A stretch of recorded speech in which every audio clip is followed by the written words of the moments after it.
The diplomatic station Concordia hummed with the controlled chaos of first-contact bureaucracy, its corridors filled with the soft chiming of translation devices and the careful politeness of species learning to coexist.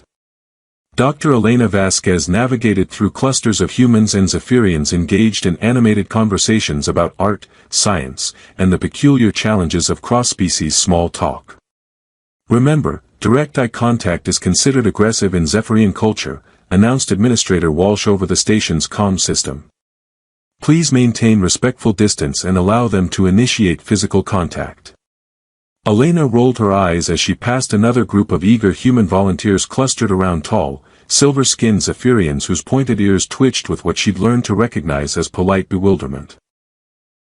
The cultural exchange program was well-intentioned, but watching humans treat their visitors like exotic pets made her grateful she'd opted out of the social activities in favor of her xenobiology research.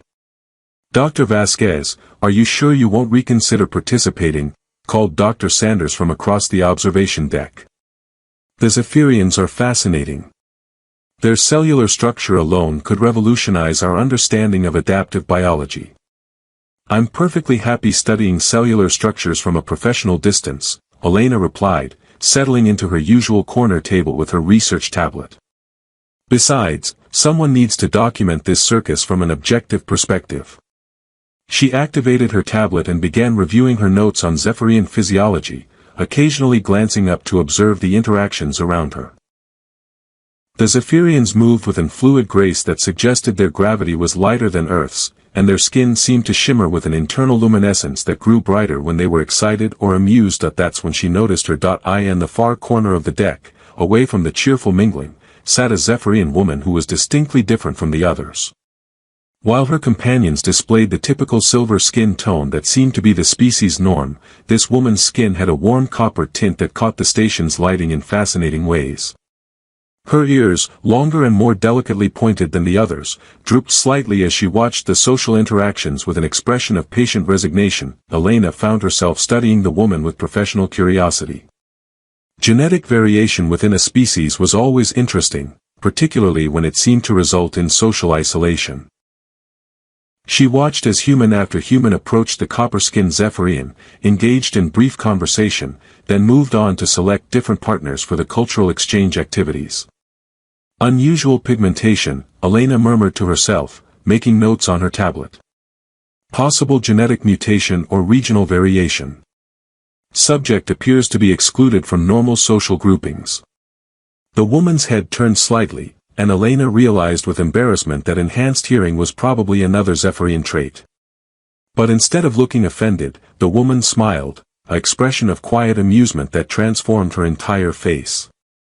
You're the first human to show interest in the scientific implications rather than just disappointment, the woman said, her voice carrying the melodic quality common to her species but with undertones that seemed almost familiar. Elena blinked, realizing she'd been caught staring. I'm sorry, I didn't mean to be rude. I'm Dr. Elena Vasquez, Xenobiology. I was just noting the variation in your pigmentation. Kiravel Nethes, the woman replied, rising from her seat with that characteristic Zephyrian grace. And please, don't apologize for scientific curiosity. It's refreshing.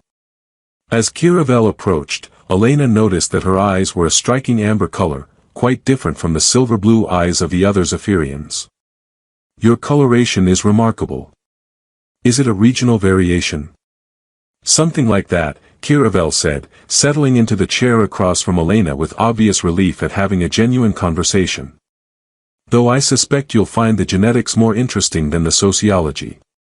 Both interest me, actually, Elena admitted. Though I gather from your tone that the sociology isn't entirely pleasant.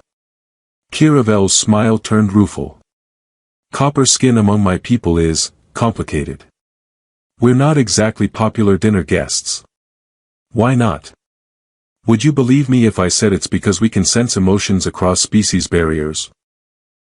Kiravel asked, her amber eyes twinkling with mischief.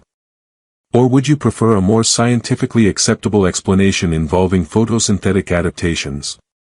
Elena leaned forward, her research forgotten. Can you actually sense emotions across species barriers? What do you think? Kiravel asked, tilting her head in a way that made her ears catch the light. Right now, you're experiencing fascination mixed with skepticism, with an underlying current of loneliness that you've been carrying so long you barely notice it anymore. Elena's breath caught. The assessment was disturbingly accurate. That could be good observation skills and lucky guessing. It could be, Kiravel agreed. But you know it isn't. They sat in silence for a moment, Elena studying this remarkable woman who seemed to see right through her carefully maintained professional composure. Around them, the cultural exchange continued with its cheerful chaos, but Elena found herself increasingly focused on the quiet conversation happening at their isolated table. "Why are you here?" Elena asked finally. "If your people find your abilities problematic, why participate in a cultural exchange?" "Because I've been waiting," Kiravel said simply. "For what?" Kiravel's smile deepened, carrying warmth and something that looked suspiciously like recognition. "For someone who would choose the alien girl no one wanted."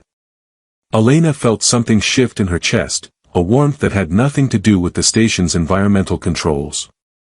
"And you think that's me?" "I know it's you," Kiravel said softly. "I've been sensing your approach for days now, like a song getting louder. The question is whether you're ready to discover what you've actually chosen." Looking into those amber eyes, Elena realized that her careful, solitary life of research and observation was about to become infinitely more complicated. And for the first time in years, that prospect filled her with excitement rather than anxiety. "Well," Elena said, closing her research tablet and giving Kiravel her full attention, "I've always preferred the difficult subjects." Elena's laboratory had become a sanctuary of sorts over the past week, filled with the gentle hum of analysis equipment and the occasional melodic laughter that she was learning to associate with Kiravel's presence. What had begun as professional curiosity about Zephyrian genetic variations had evolved into something far more complex and fascinating. "The cellular structure is unlike anything in our databases," Elena said, studying the holographic display of Kiravel's tissue samples. "The copper pigmentation isn't just cosmetic, it's integrated into your nervous system at a molecular level. Which explains why I can sense emotional resonances across species barriers," Kiravel replied from her position near the window, where she seemed to prefer watching the stars.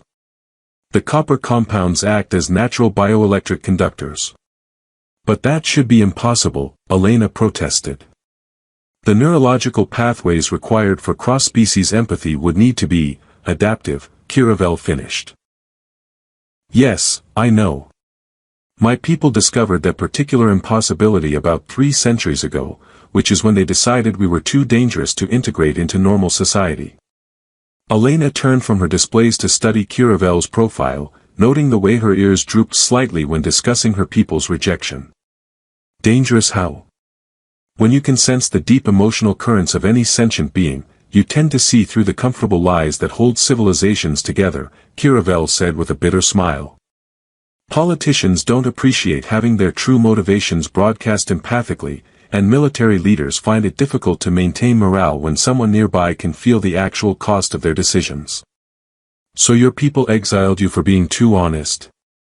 "They exiled us for being living reminder that their carefully constructed social hierarchies were built on foundations of fear and deception." Kiravel moved away from the window, approaching Elena's workstation with that fluid grace that never failed to capture her attention. "Though I suspect there were other factors as well." Elena pulled up another data stream, this one showing brainwave patterns. "Your neural activity is fascinating. The frequency variations suggest you're processing multiple layers of sensory input simultaneously." "I am," Kiravel confirmed. "Right now, I can feel the excitement and curiosity radiating from you, but underneath that there's a deep contentment that you're trying not to acknowledge." "Contentment?" "You enjoy my company," Kiravel said simply. "More than you've enjoyed anyone's company in a very long time. It's warming." Elena felt heat rise in her cheeks.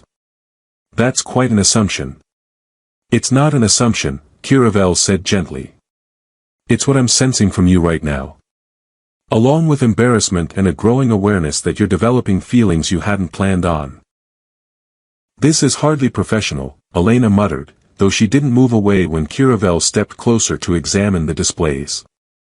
Professional relationships rarely involve sharing dreams, Kiravel observed casually. Elena's hands stilled on her controls. What? You've been dreaming about starlight and voices singing in harmonies your species has never heard, Kiravel said, her voice taking on an odd quality. You wake up with the sense that you're remembering something important, but the details fade before you can grasp them. Elena stared at her. How could you possibly know that? Because I've been having the same dreams, Kiravel admitted. Since the day you first looked at me across that observation deck. Dreams of connections that span lifetimes, of bonds that transcend the boundaries between species. That's impossible. Is it? Kiravel activated one of Elena's secondary displays, calling up a comparison between their brainwave patterns. Look at the resonance frequencies. Elena studied the data, her scientific training warring with growing disbelief. They're synchronized. Perfectly synchronized, Kiravel confirmed. Your neural patterns, which your medical records indicate have always been slightly unusual, complement my empathic frequencies in ways that shouldn't be possible unless what? Kiravel turned to face her directly, those amber eyes serious now. Unless we were specifically designed to work together. Unless the genetic variations that made me an outcast among my people and the neurological quirks that made you prefer solitude over social interaction were actually complementary adaptations. Elena felt something shift in her understanding, like tumblers falling into place in a complex lock. You're suggesting we're some kind of matched pair? I'm suggesting that copper-skinned Zephyrians and humans with your particular neural configuration might represent an evolutionary step toward genuine interspecies communication, Kiravel said. And that our meeting wasn't the coincidence either of us assumed it was. The laboratory fell silent except for the gentle humming of equipment and the soft sound of their synchronized breathing. Elena found herself studying Kiravel's face, noting the way her copper skin seemed to glow with internal light when she was excited, the delicate mobility of her pointed ears, the depth of intelligence in those remarkable eyes. The dreams, Elena said slowly. They feel like memories. Because they are memories, Kiravel replied softly. Genetic memories, passed down through generations of bonds that transcended species barriers. Connections that our ancestors formed and our governments chose to forget. And you think we're somehow connected to those ancient bonds? Kiravel reached out tentatively, stopping just short of touching Elena's hand. I think we are one of those ancient bonds, Elena. I think we've been finding each other across generations, and this is simply the latest iteration. Elena looked down at Kiravel's hand, hovering just above her own, and felt a warmth that seemed to emanate from deeper than her skin. That's a rather romantic interpretation of genetic data. Romance is just biology with better poetry, Kiravel said with a smile. Though I admit, the poetry in this case is quite compelling.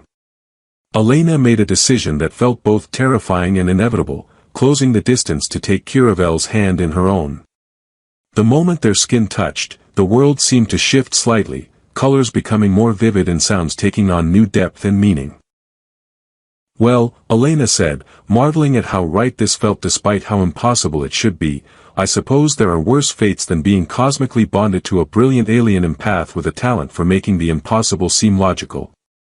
Much worse fates, Kiravel agreed, her empathic abilities allowing her to feel Elena's wonder and growing affection as clearly as her own. Though I should warn you, once you start down this path with someone like me, the universe tends to become a much more interesting place. Good, Elena replied, surprised by her own certainty. I was getting tired of boring anyway.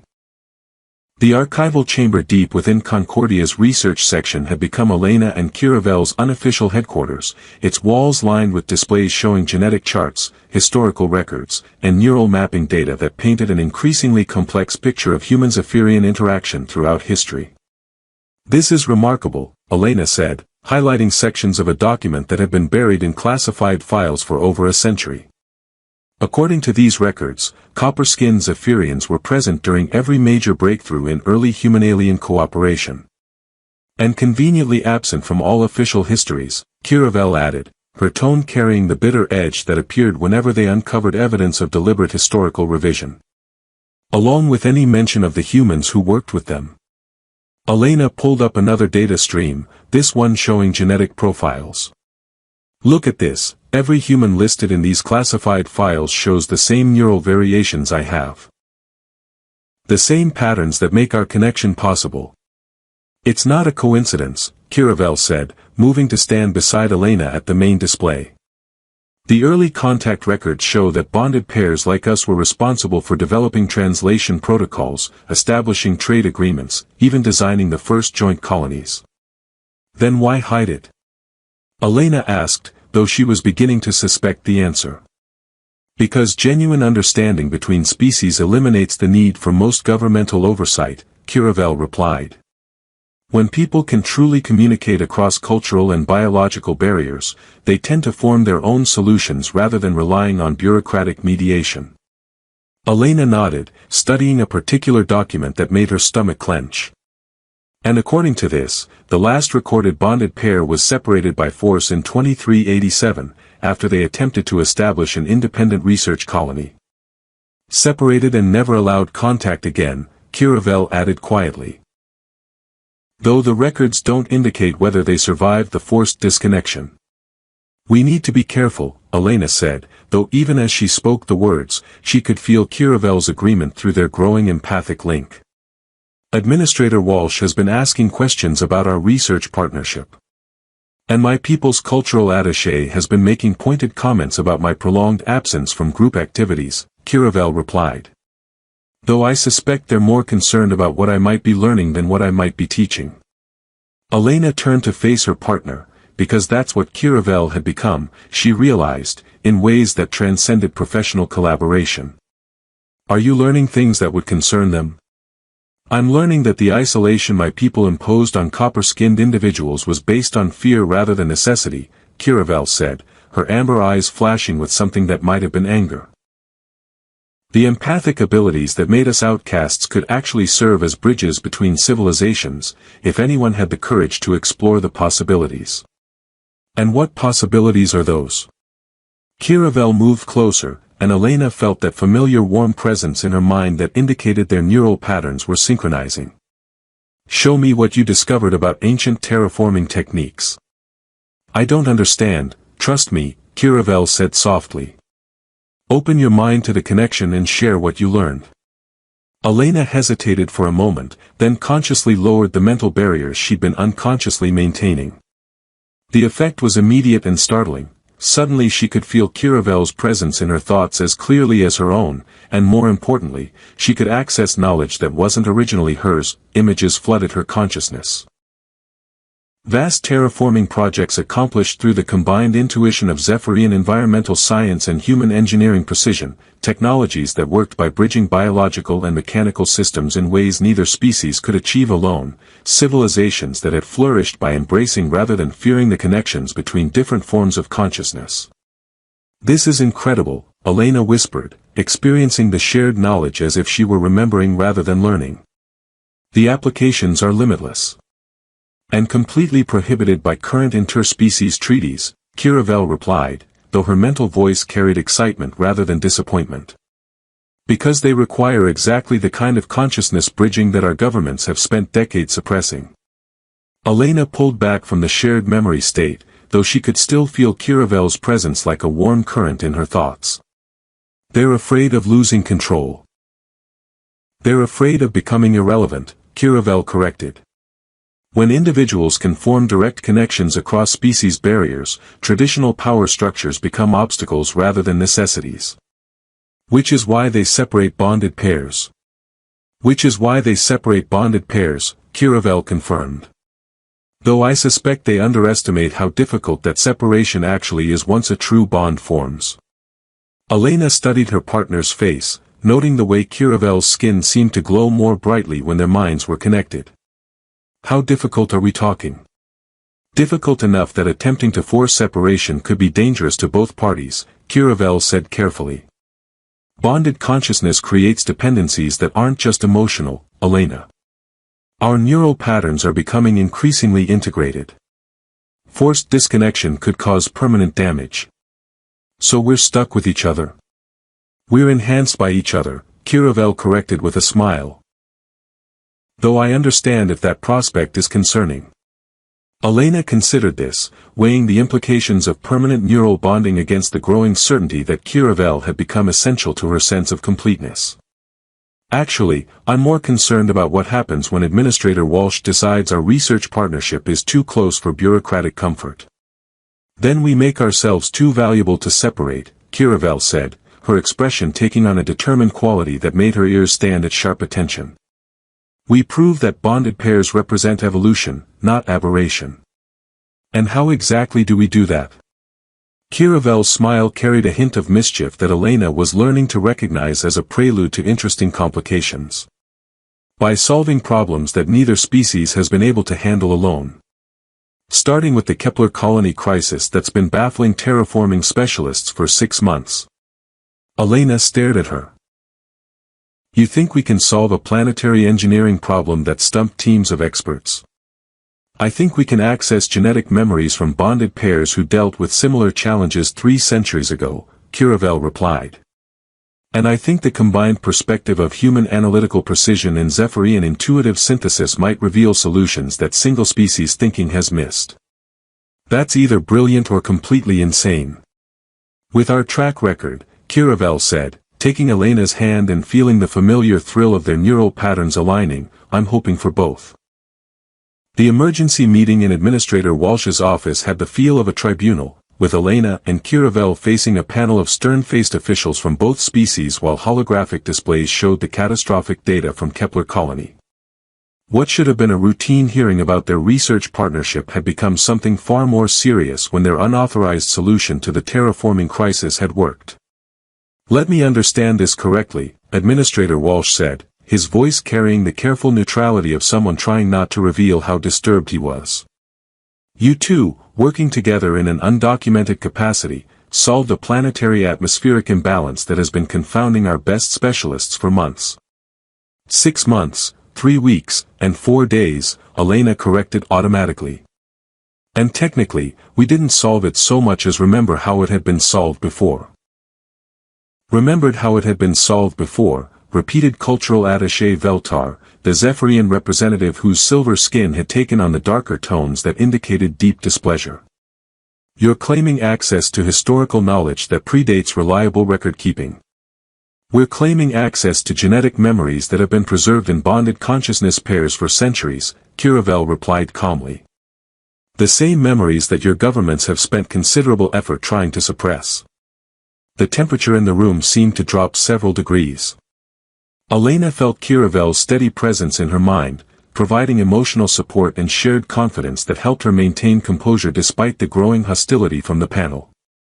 The terraforming solution you provided, Dr. Hendricks from the Colonial Engineering Corps said slowly, requires technology that shouldn't exist. Biological mechanical interfaces that integrate consciousness feedback loops in ways that violate every safety protocol we've established.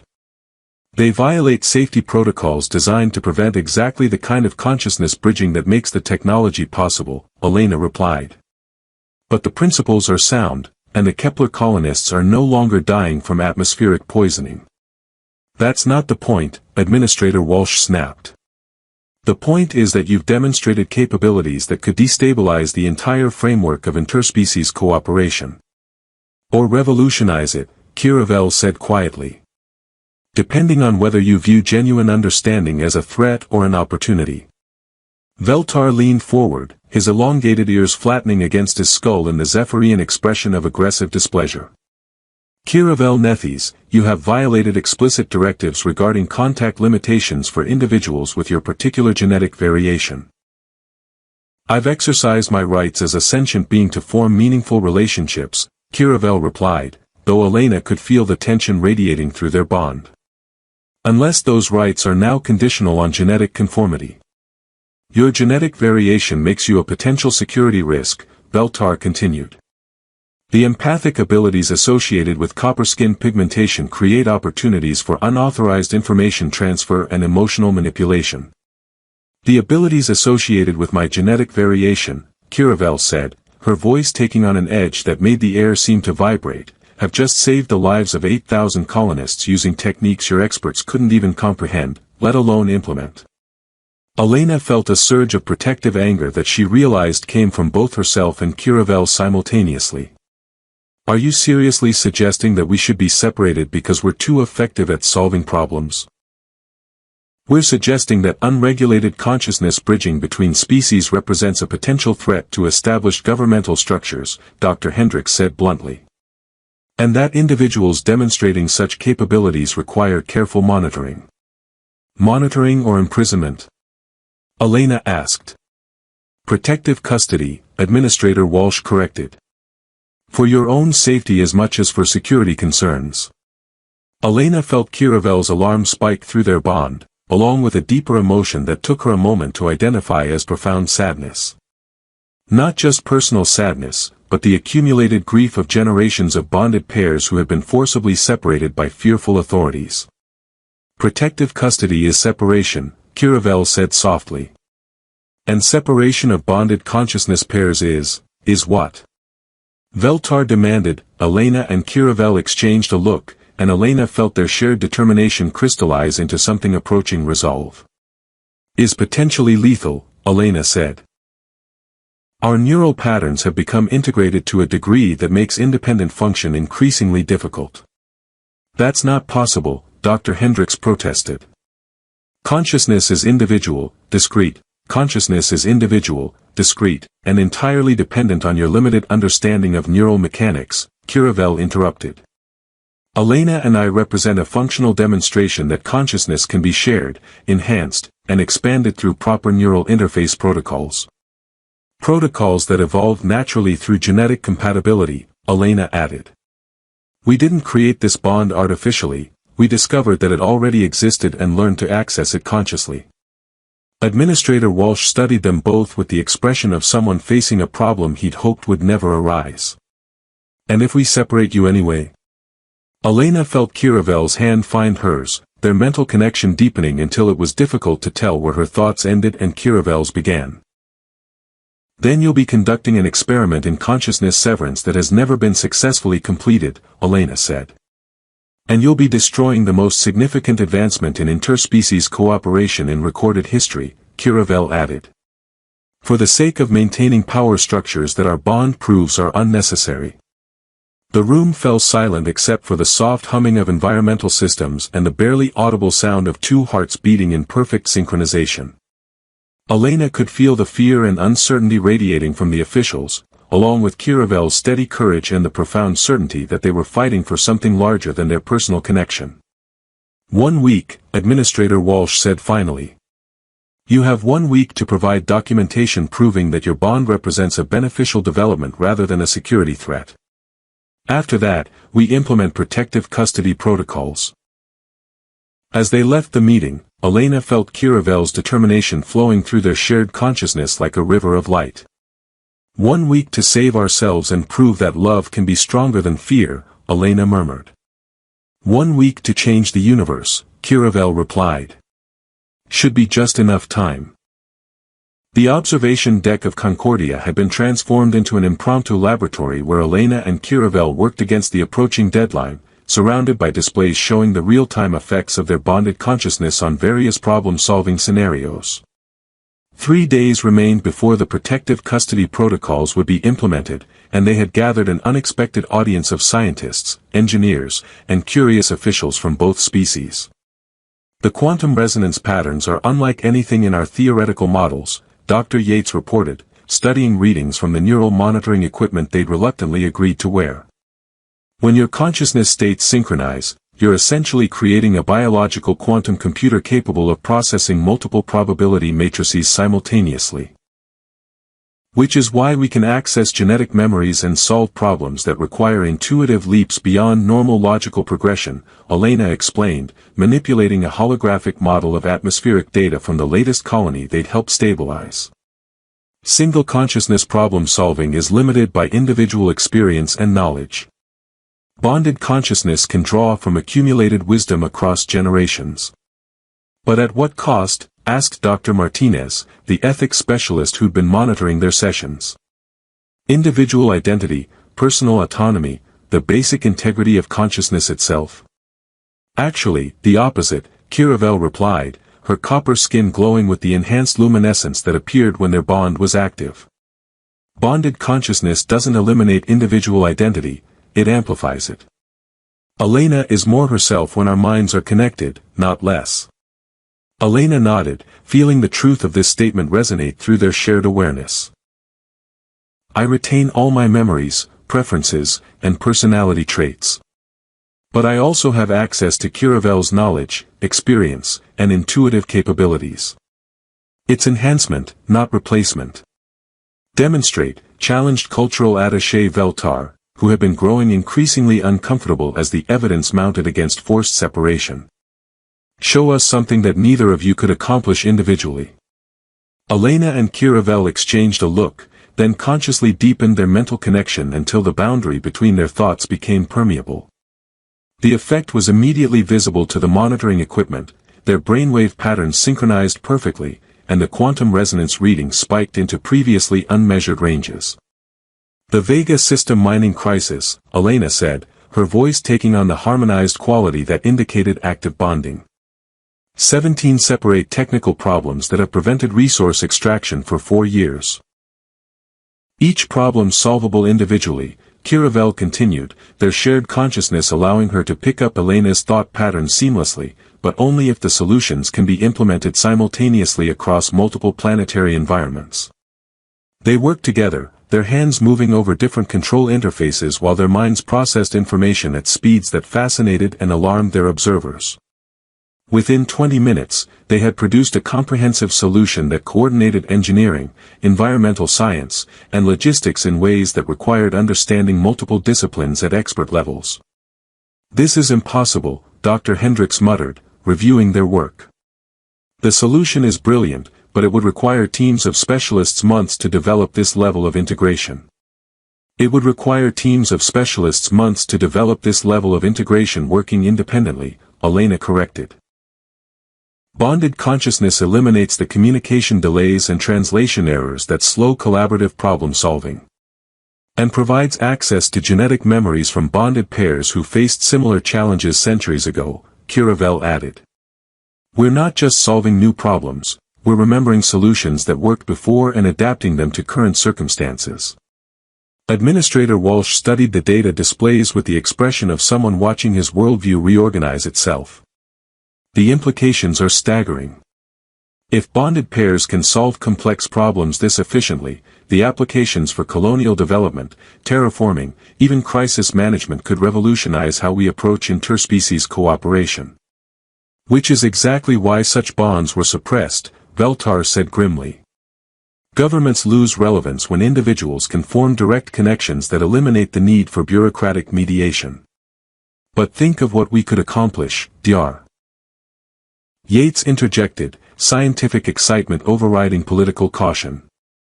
Disease eradication, environmental restoration, technological development that combines the strengths of multiple species, the potential benefits outweigh the political concerns. Elena felt a surge of hope through her bond with Kiravel, along with something that felt like recognition, as if this moment had been anticipated, planned for, across generations of suppressed connections. There's something else, Kiravel said, her voice carrying the weight of revelation. The genetic memories we've been accessing aren't just technical knowledge.